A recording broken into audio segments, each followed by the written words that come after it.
Darshan ಸ್ಯಾಂಡಲ್ವುಡ್ನ super star ಅವರ ಬಂಧನ ಒಂದು ರೀತಿ ನಿರ್ಮಾಪಕರಿಗೆ ಲಾಸ್ ಅಂತ ಬೆಂಗಳೂರಿನಲ್ಲಿ ನಟ ವಶಿಷ್ಠ ಸಿಂಹ ಪ್ರತಿಕ್ರಿಯೆನ ಕೊಟ್ಟಿದ್ದಾರೆ. ಸಿನಿಮಾ ಇಂಡಸ್ಟ್ರಿಗೆ ತುಂಬಾ ನಷ್ಟ ಆಗಲಿದೆ.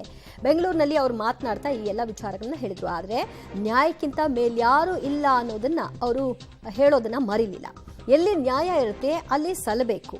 ಲಾಭ ನಷ್ಟ ಹುಡುಕುವುದಕ್ಕಿಂತ ನ್ಯಾಯ ಮುಖ್ಯ ಅನ್ನೋದರ ಬಗ್ಗೆ ಕೂಡ ವಶಿಷ್ಠ ಸಿಂಹ ಬೆಂಗಳೂರಿನಲ್ಲಿ ಪಬ್ಲಿಕ್ ಟಿವಿಯ ಜೊತೆಗೆ ಮಾತನಾಡಿದ್ದಾರೆ. ದರ್ಶನ್ ಸ್ಯಾಂಡಲ್ವುಡ್ನ ಸೂಪರ್ ಸ್ಟಾರ್, ಅದರಲ್ಲಿ ಅನುಮಾನ ಬೇಡ. ಆದರೆ ಸಿನಿಮಾ ಇಂಡಸ್ಟ್ರಿಗೆ ತುಂಬಾ ನಷ್ಟ ಆಗುತ್ತೆ. ಇದು ಸಿಂಹ ಗೊತ್ತಿರೋ ಹಾಗೆ ಉಳಿದವ್ರಿಗೂ ಗೊತ್ತಿರಬೇಕಲ್ಲ. ಅವ್ರೇನು ಹೇಳಿದ್ದಾರೆ ಕೇಳಿ. ಇಂಡಸ್ಟ್ರಿಗೆ ಲಾಸ್ ಅನ್ನೋ ವಿಚಾರಕ್ಕೆ ಬಂದ್ರೆ ಹಲವಾರು ರೀತಿಯಲ್ಲಿ ಹಲವಾರು ವಿಷಯಗಳಿಂದ ಹಲವಾರು ಆಯಾಮಗಳಿಂದ ಲಾಸು ಪ್ರಾಫಿಟ್ ಈ ತರ ನಡೀತಾ ಇರುತ್ತೆ. ಬಟ್ ದರ್ಶನ್ ಸರ್ ಅಂತ ಹೇಳೋದಾದ್ರೆ ನಮ್ಮ ಚಿತ್ರರಂಗದ ಅತಿ ದೊಡ್ಡ ಸೂಪರ್ ಸ್ಟಾರ್. ಅವರ ವಿಷಯದಲ್ಲಿ ಅಂದರೆ ಆಗಿರೋದು ಟ್ರಯಲಲ್ಲಿರೋದ್ರಿಂದ ಅದು ಟ್ರಯಲ್ ಆದಮೇಲೆ ಅದರಿಂದ ಬರ್ತಕ್ಕಂಥ ಎಂಡ್ ರಿಸಲ್ಟ್ ಏನಿದೆ ಅದನ್ನು ನೋಡೇ ನಾವು ಮಾತಾಡಬೇಕಾಗುತ್ತೆ. But as an actor myself ನಮಗೆ ನಮ್ಮ ಚಿತ್ರರಂಗದ ಹಿರಿಯ ನಟರಿಗೆ ಹಂಗಾಗೋದು ಈ ಥರ ವಿಷಯಗಳು ಘಟಿಸೋದು ಯಾವತ್ತೂ ಅದು ಖುಷಿ ಕೊಡುವಂಥ ವಿಷಯ ಅಂತೂ ಅಲ್ಲ.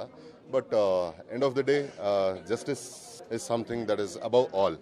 ಜಸ್ಟಿಸ್ಗಿಂತ ಮೇಲೆ ಯಾರಿಲ್ಲ. ಆ್ಯಂಡ್ ಎಲ್ಲಿ ನ್ಯಾಯ ಇರುತ್ತೋ ಅಲ್ಲಿಗೆ ನ್ಯಾಯ ಸಲ್ಲಬೇಕು ಅನ್ನೋದೇ ನಮ್ಮ ಪ್ರಾರ್ಥನೆ. ಆ್ಯಂಡ್ ನಮಗೆ ಆಗಲೇ ಹೇಳ್ದಂಗೆ ಅಂಥ ಒಬ್ಬ ವ್ಯಕ್ತಿಯ ಅಂಥ ಒಬ್ಬ ನಟನ ಬದುಕಲ್ಲಿ ಈ ಥರದ ಘಟನೆ ಘಟಿಸಿರೋದು ತುಂಬ ದುಃಖಕರ ವಿಷಯ. ಟಾಪ್ ರಾಸ್ ಈಗ ಪೊಲಿಟಿಕಲಿ ಹೇಳೋದಾದ್ರೆ ಟಾಪ್ ರಾಸ್ ಲೀಡರ್ಸ್ಗೆ ಏನಾರು ಆದರೆ ಈ ಥರದ ವಿಷಯಗಳು ತುಂಬ ದೊಡ್ಡ ಸಂಚಲನ ಆಗುತ್ತೆ. ಹಾಗೆ ಚಿತ್ರರಂಗದಲ್ಲಿ ದೊಡ್ಡ ಸೂಪರ್ ಸ್ಟಾರ್ಗಾದರೆ ಹಿಂಗಾಗುತ್ತೆ. ಒಂದು ಕುಟುಂಬ ಅಂತ ತಗೊಂಡ್ರೆ ಹೆಡ್ ಆಫ್ ದ ಫ್ಯಾಮಿಲಿ ಅಂತ ಒಬ್ಬರು ಇದ್ರೆ ಅವ್ರಿಗೇನಾದ್ರು ಸಮಸ್ಯೆ ಆದರೆ ಅದು ಯಾವಾಗಲೂ disrupts. It is always question of how we cope further. ನಮ್ಮ ಮನೆಯಲ್ಲಿ ಅದೇ ಚರ್ಚೆ ಆಗಿರುತ್ತೆ. ನಾವಿಬ್ರು ಇಂಡಸ್ಟ್ರಿ ಅವರೇ ಆಗಿದ್ದು ಸಾಕಷ್ಟು ಬಿಡುವಿನ ಸಮಯದಲ್ಲಿ ಕೂತ್ಕೊಂಡು ಇಂಡಸ್ಟ್ರಿ ಬಗ್ಗೆನೇ ಮಾತಾಡ್ತಿರ್ತೀವಿ.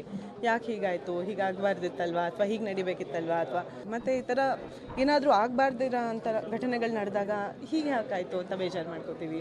ಸೊ ನಮ್ಮಿಬ್ಬರ ಡಿಸ್ಕಷನ್ ಅದೇ ಆಗಿರುತ್ತೆ. ಸೊ ಹಾಗಾಗಿ ಅಷ್ಟೇ. ನಮ್ಮ